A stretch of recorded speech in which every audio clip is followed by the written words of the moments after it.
Okay, Steve, you know who I am up here in Buffalo, the Buffalo area. Tim Russert country, I know. Yep, Mr. Gingrich. My name is Greg Laughlin, and from the beginning of when he was Senator Obama running in the primaries, I was, every chance I could get to call C-SPAN, I wanted to know from Senator Obama, if he became president, what his attitude would be towards reparations, either payments or other programs or whatever. And I thought he was very evasive with that. And I got called a racist on television here when I ever brought that up. And now I believe something's happening now with this particular issue that happened the other night with the president's answer to what happened up in Cambridge. I thought that I wanted a more fuller discussion on what the president's attitudes were, what he could do for the black community with the history of this country.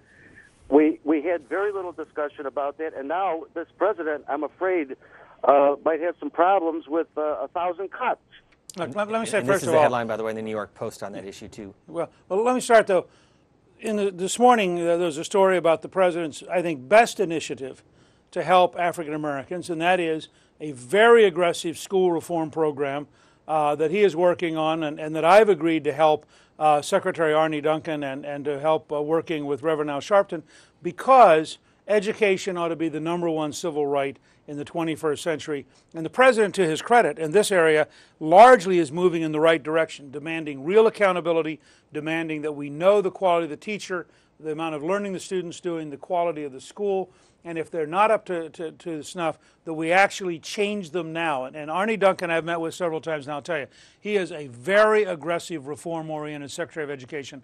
Nothing would do more to help African Americans who are currently trapped in poverty than to have the right kind of education system so they can go out productively, get good jobs, create their own businesses, and have a better future. I think reparations is not ever going to happen. It is an impossible idea. It would make no sense at all. And frankly, having a president whose ties to Africa are from a first-generation Kenyan who has zero relationship to slavery in that sense, suggests reparation. There's no historical basis for how you would ever go about trying to do it. I think on the police thing, and you have the cover here. Look, when I was Speaker, I wrote a book called Lessons Learned the Hard Way about some of the dumber things I did and some of the things I wish I hadn't done looking backwards. The president the other night should have said nothing. He admitted himself he didn't know the facts, and then he went on to give us a general comment. I learned very painfully when I was Speaker that when you're a national leader, you're no longer a college teacher, you no longer have interesting ideas, everything you say becomes policy.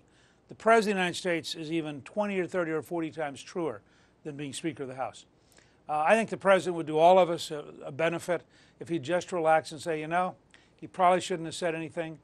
He learned a painful lesson. Let's move on. The country would be grateful to see a guy. He's a young president. He's a new president. It would be nice for him to be humble enough and calm enough to admit this is just one he blew. And just let's get on with business. But it would be nice to know that he was comfortable enough that he could admit that this was something he shouldn't have talked about.